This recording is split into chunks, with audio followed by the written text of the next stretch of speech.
Project ಬಂದ್ಬಿಟ್ಟು TVS ಎಮರಾಲ್ಡು 5 years ಆಗಿದೆ start ಆಗಿ.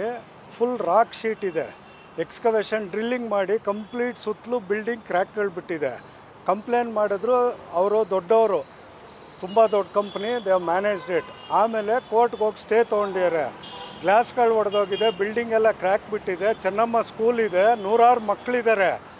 ಆದರೂ ಅವ್ರು ಕೇರ್ ಮಾಡಿದೆ, ಯಾರಿಗೂ ಹೆದರದೆ ಕನ್ಸ್ಟ್ರಕ್ಷನ್ ಕಂಟಿನ್ಯೂ ಮಾಡಿ ಇವತ್ತು ಕಂಪ್ಲೀಟ್ ರಿಟೈನಿಂಗ್ ವಾಲ್ ಬಿದ್ದೋಗಿದೆ. ಅರೌಂಡ್ ಒಂದು 50 building ಬೀಳುತ್ತೀಗ.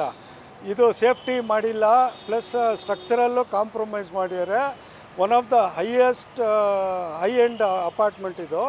Almost 40-50,000 per square feet charge ಮಾಡ್ತಾರೆ ಈ ಅಪಾರ್ಟ್ಮೆಂಟ್ಗೆ ವಿತೌಟ್ ಸೇಫ್ಟಿ. ದಯವಿಟ್ಟು ನೀವೆಲ್ಲ ಬಂದು ಇಲ್ಲಿ ಸೈಟಿಗೆ ವಿಸಿಟ್ ಮಾಡಿದ್ರೆ ಟೌನ್ ಪ್ಲ್ಯಾನಿಂಗ್ ಅವರು, ಪೊಲೀಸ್ ಅವರು ಅರ್ಥ ಆಗುತ್ತೆ. ಯಾರಕ್ಕೆ ಹೇಳಿದ್ರು ಯಾರೂ ಆ್ಯಕ್ಷನ್ ತೊಗೊಳ್ತಾ ಇಲ್ಲ ಇಲ್ಲಿ. ಸರ್, ಇಲ್ಲಿ ನೋಡ್ಕೊಳ್ಳೋಕ್ಕೆ ಅಂತ ಯಾರಾದರೂ ಇರಬೇಕಲ್ವಾ, ಮ್ಯಾನೇಜ್ ಮಾಡಿ? ಅವ್ರ ಕಡೆಯವ್ರು ಯಾರೂ ಇಲ್ಲ, ಎಲ್ಲ ಲೋಕಲ್ ಅವ್ರು ಯಾರೂ ಬರ್ತಾನೆ ಇಲ್ಲ ಇಲ್ಲಿ. ಎಷ್ಟು ಸಲ ಬಂದ್ರೂ ಯಾರೂ ಬರೋಲ್ಲ. ಇಲ್ಲಿ ಯಾರೋ ಸೆಕ್ಯೂರಿಟಿ ಬರ್ತಾನೆ, ಸೈಟ್ ಇಂಜಿನಿಯರ್, ಅವ್ರು ಏನು ಮಾಡ್ತಾರೆ? ಅವರು ದೇ ಆರ್ ಆಲ್ ವರ್ಕರ್ಸ್. ಇಲ್ಲಿ ಲೋಕಲ್ ಆಫೀಸಲ್ಲಿ ಅಡ್ಮಿನಿಸ್ಟ್ರೇಷನ್ ಯಾರಿದ್ದಾರೆ ಗೊತ್ತಿಲ್ಲ. ಇವರು Tamil Nadu TVS company, TVS moped ದೊಡ್ಡ ಕಂಪ್ನಿ. ಮಾತಾಡಿದ್ರೆ ಕೋರ್ಟ್ ಅಂತಾರೆ, ಇನ್ಫ್ಲೂಯೆನ್ಸ್ ಯೂಸ್ ಮಾಡ್ತಾರೆ, ಯಾರಿಗೂ ಕೇರು ಮಾಡಲ್ಲ. ಲೋಕಲ್ ಕನ್ಸ್ಟ್ರಕ್ಷನ್ ಕಂಟಿನ್ಯೂ ಮಾಡೋಕ್ಕೆ, ಯಾಕಂದರೆ ಆಲ್ಮೋಸ್ಟ್ 50 ಫೀಟ್ ಹೋಗ್ಯಾರ ಬೇಸ್ಮೆಂಟ್ಗೆ ಮೇಡಮ್. ಸುತ್ತಲೂ ಒಂದು 150 ಬಿಲ್ಡಿಂಗ್ ಇದೆ. ಇದ್ರೂ ಅವ್ರು ಕೇರ್ ಮಾಡಲ್ಲ, ಸೇಫ್ಟಿ ಮೆಜರ್ಮೆಂಟ್ ತೊಗೊಳ್ತಾ ಇಲ್ಲ. ಸ್ಟ್ರಕ್ಚರಲ್ ಇಂಜಿನಿಯರ್ ಏನೂ ತೊಗೊಂಡಿಲ್ಲ, ಎಲ್ಲ ಬಿದ್ದೋಗಿ ಕಟ್ತಾ ಇದ್ದಾರೆ. 50 ಫೀಟ್ ಹೋಗ್ಯಾರ ಬೇಸ್ಮೆಂಟು. ರಾಕ್ನ ಡ್ರಿಲ್ ಮಾಡೋಂಗಿಲ್ಲ, ವೈಬ್ರೇಟ್ರಿ ಯೂಸ್ ಮಾಡ್ಬಿಟ್ಟು ಡ್ರಿಲ್ ಮಾಡ್ಯಾರ. ಇಡೀ ಬಿಲ್ಡಿಂಗ್ಗಳು ಕ್ರ್ಯಾಕ್ ಬಿಟ್ಟಿದೆ. ಮಕ್ಕಳು ಸ್ಕೂಲ್ ಇದೆ, ಸುತ್ತಲೂ ನೋಡ್ಬೇಕು ಅದನ್ನು ಅವ್ರು ಮಾಡೋದು. ಪಕ್ಕದ ಬಿಲ್ಡಿಂಗು ಮೇಡಮ್.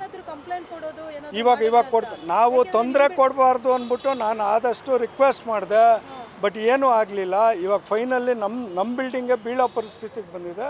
ಇವತ್ತು ಹೋಗಿ ನಾನು ಕಂಪ್ಲೇಂಟು BBMP ರೆಡಿ ಮಾಡ್ತೀವಿ. ಏನು ರೆಡಿ ಮಾಡಿ? ಫುಲ್ ಬಿದ್ದೇ ಹೋಗಿದೆ ಕಾಂಪೌಂಡು. ಈಗೇನು ಮಾಡೋಕ್ಕಾಗಲ್ಲ. ಅದು ಫಸ್ಟೇ ಪ್ರಿಕಾಷನ್ ತೊಗೋಬೇಕಾಯ್ತು.